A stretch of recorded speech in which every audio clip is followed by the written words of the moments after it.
My prospect, if they just didn't say ... complete the sentence.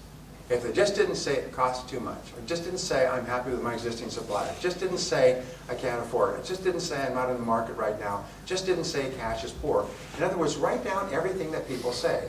And sometimes you'll end up with 20 or 30, or I worked with one company that came up with 100 objections. And then you look at them and you'll find that they break down neatly into never more than 6 categories. And you can find an answer. You can create an answer that answers all the objections in that category and eliminates the objection forever. So think through, what do you say when people say this? What is your answer?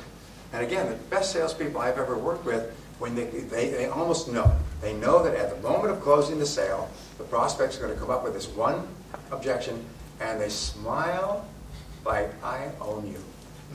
They smile and they say, that is a good question. Let me see if I can answer it for you. And then they just turn over the cards and they've got an answer fully prepared that demolishes the objection and eliminates any obstacles to making the sale. And we say for every problem under the sun, there is a solution or there is none. If there's a solution, go and find it. If there isn't, never mind it. So for every objection that a customer gives you, there's an answer. If there isn't an answer, if the company is going bankrupt and they're moving the furniture out, the sheriff or the police are there, and the decision maker is being marched off to jail for investment, this is probably an overcomable objection, all right? An unovercomable objection. But in most cases, what people give as an objection is not really a reason not to buy. It's just a reason in their mind that you can remove. Now the next, step number 6 is to close the sale. And closing the sale means to ask the customer to buy. And there are several different ways. I produced a program, which I think is for sale here. I produced a program some years ago called The Psychology of Selling. And all over the world, 16 languages other than English, it has taken people from rags to riches. It's made them millionaires and multimillionaires. It's taken them from junior salespeople to owning the company they started to work for. The stories I've heard would bring tears to your eyes. What has happened, because what it does is it tells you about wants and needs and customer objections and 19 different reasons why a customer will object on the basis of price, and how you determine which objection it is and how to answer it and how to manage your time and your mind and so on. People have used that, including closing techniques. And I've had people say to me, you know, I lost the sale and then I remembered the words and I turned to the customer and asked the closing question and I got the sale. I made thousands of euros with a single sale, and I lost the sale, but I remembered the words. When I started off selling, I was terrible. By the way, every master, they say, was once a disaster. Every top salesperson was once terrible. They couldn't feed themselves or their family. Every salesperson in the top 10% started in the bottom 10% and struggled upward. And when I started off, I was terrible. And when it came to closing, I would go into a form of semi-paralysis. My heart would pound, my stomach would churn, my temples would sweat, and the customer would get the feeling that something awful is about to take place here. And the customer would go into a fetal crouch and start to protect and defend themselves, and would be like 2 scorpions in a bottle. And I'd finally blurt out, well, what do you think? And the customer, that's a lay-down question, the customer would say, well, I think I like to think it over. And I say, oh, great, you think it over. I'll think it over, and we'll think it over, we'll all think it over, we'll all get back together sometime in the future. I go back to the car and say, oh my God, a sale almost took place in there. Geez, that was close. And then I realized the mistake that I made is I didn't know how to ask for a sale. I didn't know how to make a souffle. I may be able to make omelets and make scrambled eggs and pork roast, but I didn't know how to make a souffle. I didn't know how to end the conversation, so I began to study closing techniques intensively, and it transformed my life. And I'm not talking about manipulation or clever, fast talk. I'm just talking about really professional ways that, you like what I've shown you so far? Yes. Well then, why don't you give it a try? Would you like to go ahead with it now, or would you like to do a little bit later? And it's just very, very easy questions. They just invite people to buy your product or service. But if you don't know the words, and it's interesting, the words work in any language. They work in Chinese, they work in Russian. If you don't know the words, you're sitting there, you know what faced, and you don't know what to say, and you get nervous. So therefore, learn how to ask closing questions. And you'll find that for your product or service, there's 1 or 2 ways that work virtually all the time for a qualified prospect. And those are all you have to memorize. You may have to learn a lot, and then you may have to practice quite a bit.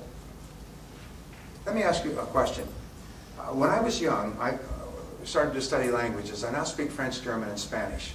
Some better than others. I've been literally fluent in all 3 languages, but they get rusty if you don't use them a lot. I can speak almost fluent German, which is a hard language to learn. And I speak smatterings of other languages.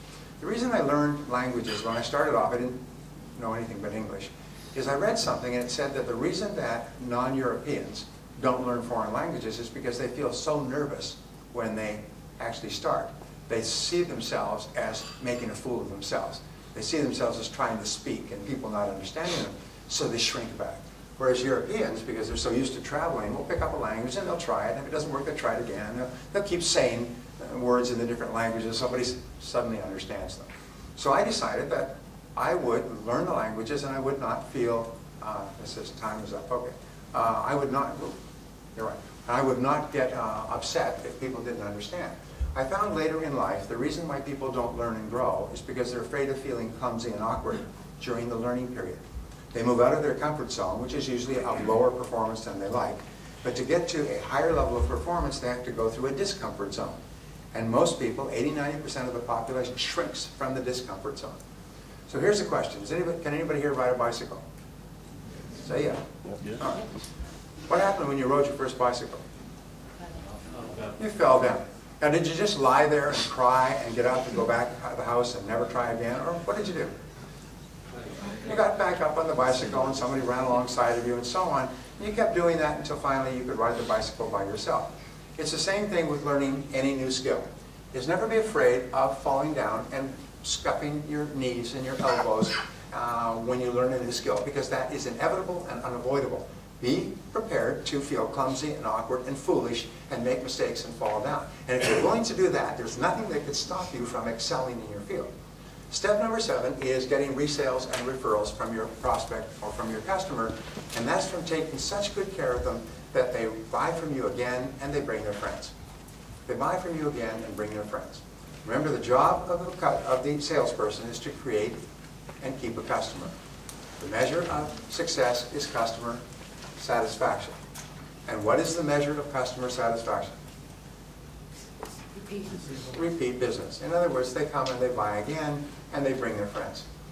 The only way you can get into the top 10% in terms of income is by becoming such a good person in the sales conversation that people like you and see you as a friend, as a helper, as a guide, and they want their friends to enjoy the same experience. And when you start to create what we call a golden chain of referrals, you'll be astonished at how much more successful you become. Well, I hope this has been helpful to you. I hope that these 7 steps have been helpful to you and they will help you in the future. And the wonderful thing is that each person here has the ability to get into the top 10% and become one of the highest paid people in the entire country of Ireland. Irrespective of economic ups and downs, you have total control of your own destiny by engaging in continuous and never-ending improvement in your field. And I hope you do. Thank you.